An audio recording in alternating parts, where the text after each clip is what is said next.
Hi friends, today we're making Maroulosalata. This is another one of those hard to pronounce Greek words, but in reality it's just a simple lettuce salad. The full recipe for this salad can be viewed on my blog, Souvlaki for the Soul. I have a link in the description below. Start off by washing your cos or romaine lettuce leaves to get all that dirt out.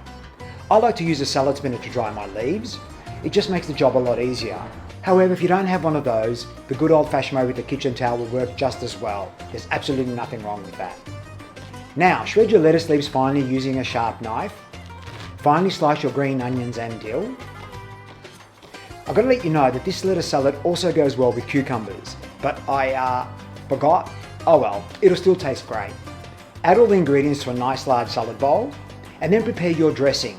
The dressing is a simple vinaigrette made with Greek extra virgin olive oil, red wine vinegar and seasonings. Pour it over the salad and toss. This dish works great as a side dish, obviously, and I encourage you to try with one of my Greek main dishes, which again you can find in the recipe index on my blog. I'll have another link in the description below for that. Thank you again, and yasas. It's really good. Till next time.